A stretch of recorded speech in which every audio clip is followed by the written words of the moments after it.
బేతాళ కథలు రహస్య వ్యక్తి.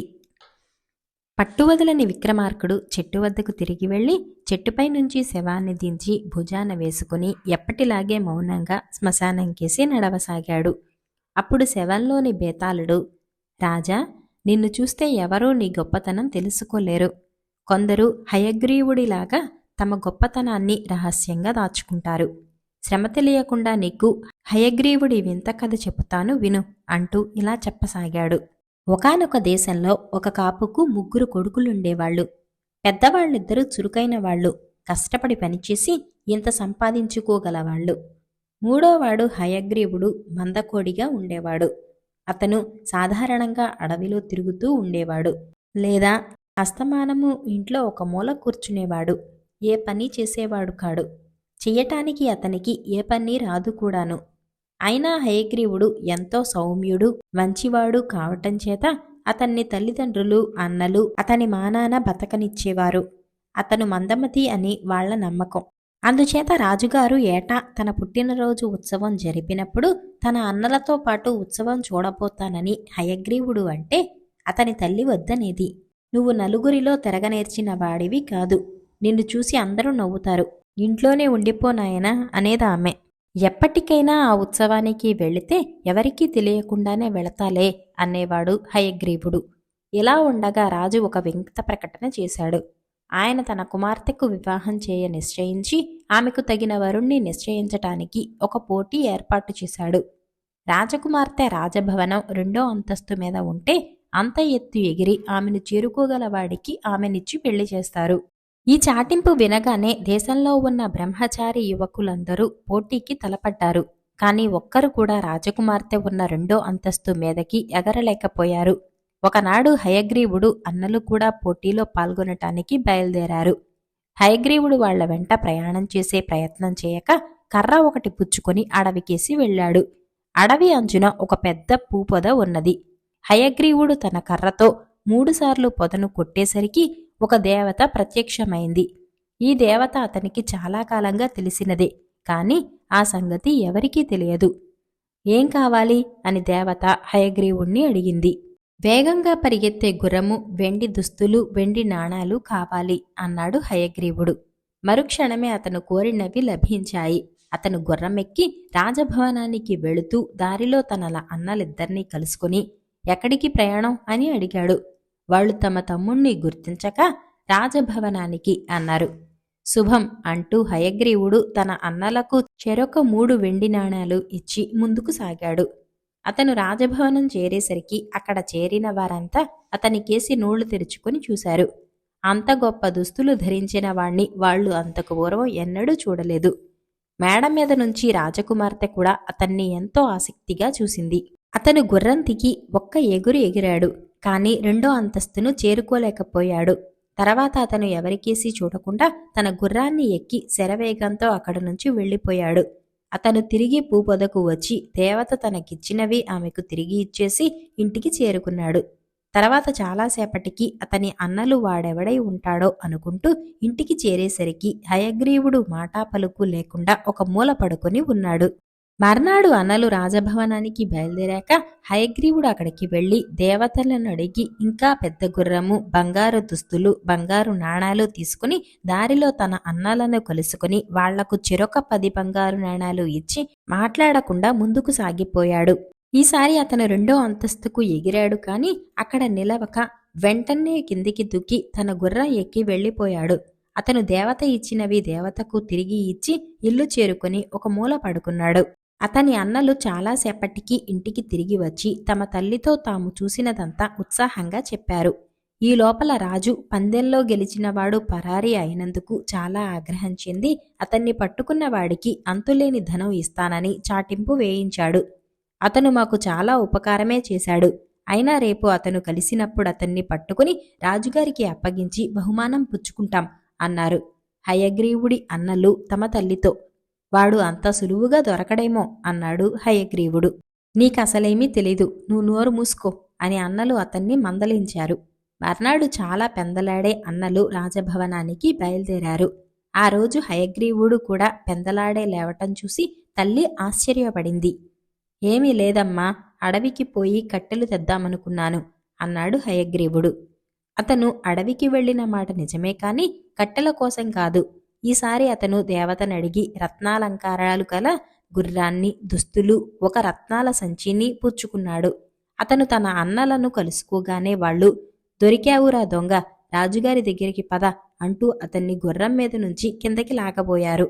హయగ్రీవుడు ఇద్దర్నీ చెరొక కాలితోనూ గట్టిగా తన్ని పడేసి, మీరు వట్టి మూఢులు, అయితే నాకు మాత్రం మూఢులంటే మీలాగా కోపం లేదు, జాలి అని 2 గుప్పెళ్ళు రత్నాలు వాళ్ల మీద విసిరికొట్టి, ఇదిగో మీ బహుమానం అని అమిత వేగంగా ముందుకు సాగాడు.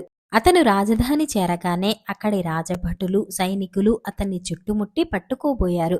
కాని అతను లాఘవంగా వారికి అందకుండా తప్పించుకుని రాజకుమార్తె ఉన్న భవనం వద్దకు వచ్చి ఒక్క గంతుతో 2వ అంతస్తు చేరాడు. రాజకుమార్తె అతన్ని చూసి, నీకిష్టం లేకపోతే నన్ను పెళ్లాడమని నిర్బంధించను, కాని నా జ్ఞాపకార్థం ఈ ఉంగరం ఉంచుకో అంటూ అతని చేతివేలికి తన ఉంగరం తొడిగింది. అతను కిందికి దూకినప్పుడు పట్టుకుందామని రాజభటులు కింద నిలబడ్డారు. కాని అతను వారిని దాటి తన గుర్రం మీదకి సూటిగా దూకి అతివేగంగా వెళ్లిపోయాడు. కొద్ది నిమిషాల కల్లా అతను పూపొద చేరుకుని దేవతకు ఆమె ఇచ్చినవి తిరిగి ఇచ్చి ఇంటికి వెళ్లి ఒక మూల పడుకున్నాడు. అన్నలు ఇంటికి తిరిగి వస్తూ, మన మొద్దు వెధవ అన్నదంతా అయింది. మేమా రాజకుమారుణ్ణి పట్టుకోలేకపోయాం, అయినా అతను మాకేమిచ్చాడో చూడు అంటూ రత్నాలు తీసి తల్లికి చూపించాడు. వాటితో తమ జీవితాలు సుఖంగా వెళ్లిపోతాయని తల్లి సంతోషించింది. రాజకుమార్తెను గెలుచుకున్నవాడు కనపడకుండా పోవటం చూసి రాజు చాలా కలవరపడ్డాడు. ఆయన తన రాజ్యంలో ఉన్న కులీనులనందరినీ విందుకు ఆహ్వానించాడు. కాని వచ్చిన వారిలో రాజకుమార్తె తన వరుణ్ణి గుర్తించలేకపోయింది. ఒకవేళ ఆ వరుడు కులీనుడు కాడేమోనని రాజు సామాన్య జనులకు, వేదసాధలకు కూడా విందులు ఏర్పాటు చేశాడు. అందువల్ల కూడా ఫలితం లేకపోయింది. తర్వాత రాజు తన కుమార్తె ఉంగరం ఎవరి చేతిన ఉందో గాలించి చూడమని భటులను పంపాడు. వాళ్లు హయగ్రీవుడి ఇంటికి వచ్చి అతన్ని వేలికి ఉన్న ఉంగరం చూసి రాజుగారి వద్దకు పట్టుకుపోయారు. ఈ చింకి బట్టలు ధరించిన కాపు కొడుకే అంత శక్తి సామర్థ్యాలు చూపాడంటే రాజుకు నమ్మశక్యం కాలేదు. కాని వరుడు అతనే కనుక అతనికి మంచి బట్టలు కట్టి రాజకుమార్తెనిచ్చి పెళ్లి చేశారు. ఈ వివాహం జరిగిన కొద్ది రోజులకే రాజుకు యుద్ధం సంప్రాప్తమైంది. రాజు తన 2 కొడుకులను, అల్లుడైన హయగ్రీవుణ్ణి యుద్ధానికి బయలుదేరమన్నాడు. హయగ్రీవుడు అందరికన్నా ముందు బయలుదేరి ఒక కొలను ఒడ్డున ఆగి అక్కడ కప్పలతో ఆడుకోసాగాడు. మరికొంతసేపటికి రాజకుమారులు సైన్యాలతో సహా అటుగా వచ్చి తమ బావమరిది చిన్నపిల్లాడిలాగా ఆడుకుంటూ ఉండటం చూసి చీదరించుకొని యుద్ధరంగానికి సాగిపోయారు. సైన్యం కనుమాటు కాగానే హయగ్రీవుడు తన గుర్రం మీద పూపొదను చేరుకొని ఒక ఉత్తమాశ్వాన్ని, ఎంత పెద్ద సేననైనా జయించదగిన ఖడ్గాన్ని దేవత నుంచి పుచ్చుకొని వాయువేగంతో వెళ్లి తన బావమరుదులను కలుసుకున్నాడు. వాళ్లు అతన్ని గుర్తించలేదు. అతను వాళ్లను, మీరెక్కడికి పోతున్నారు అని అడిగాడు. యుద్ధానికి అన్నారు వాళ్ళు. నేను అక్కడికే, పోదాం పదండి అంటూ హయగ్రీవుడు వాళ్ల వెంట యుద్ధరంగానికి వెళ్లాడు.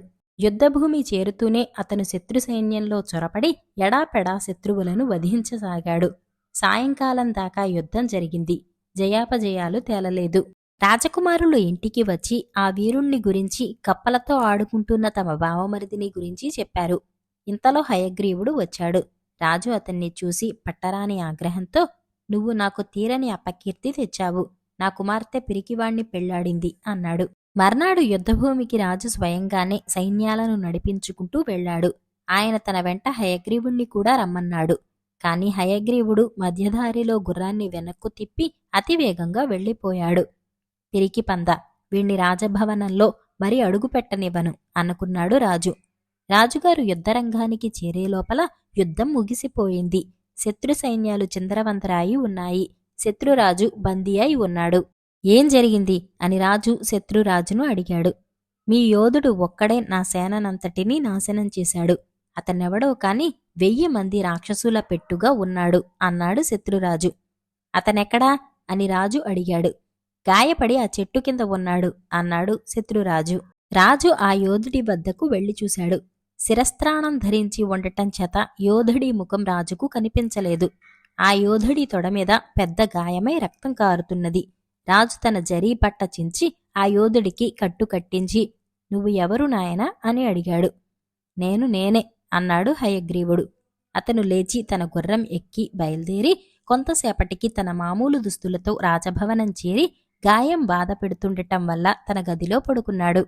రాజు ఇంటికి రాగానే ఆయన కొడుకులు హయగ్రీవుడి గాయానికి నీ బట్టతో కట్టుకట్టావా ఏమిటి అని అడిగారు. రాజు ఈ మాటకు ఆశ్చర్యపోయి తన అల్లుడున్న చోటికి వెళ్లి అతని గాయానికి కట్టు చూసి ఆ యోధుడివి నువ్వా నాయనా? ఆ సంగతి అప్పుడే చెప్పావు కావేం అన్నాడు. నేనేనని చెప్పాను కదా అన్నాడు హయగ్రీవుడు. ఆ తర్వాత రాజు తనకు గొప్ప అల్లుడు దొరికినందుకు ఎంతో గర్వపడ్డాడు. బేతాళుడి కథ చెప్పి, రాజా, హయగ్రీవుడు తన గొప్పతనాన్ని దాచి ఉంచటానికి కారణమేమిటి? అణకువ చేతన? రాజుకు అకస్మాత్తుగా కనువిప్పు కలిగించి ఆశ్చర్య సంభ్రమాలు కలిగించాలనా? ఈ అనుమానానికి సమాధానం తెలిసి కూడా చెప్పకపోయావో నీ తల పగిలిపోతుంది అన్నాడు. దానికి విక్రమార్కుడు, హయగ్రీవుడు గొప్ప వివేకం కలవాడు. దుస్తులను బట్టి, బాహ్య శక్తులను బట్టి మనిషి వాస్తవత్వం మారదు. అతను మంచి దుస్తులు వేసుకున్నప్పుడు రాజకుమారుడని అందరూ అనుకున్నారు. రాజు అతన్ని ఒకసారి పిరికిపందవాడని, మరొకసారి మహాయోధుడని అనుకున్నాడు. ఇది భ్రమ. అతను రాజకుమార్తెను దేవత సహాయంతోనే గెలిచాడు. అందుకే అతను ఆమెను పెళ్లాడే ప్రయత్నం చేయలేదు. దేవత సహాయంతోనే అతను శత్రువులను ఒంటరిగా జయించాడు. అది అతని ప్రతాపం కాదు. కీర్తి ప్రతిష్టలు సంపాదించుకునే పనులు చేసి కూడా నేనే అన్న సంగతి మరిచిపోని హయగ్రీవుడు మహాజ్ఞాని అనవచ్చు అన్నాడు. రాజుకి విధంగా మౌనభంగం కలగగానే బేతాళుడు శవంతో సహా మాయమై తిరిగి చెట్టెక్కాడు.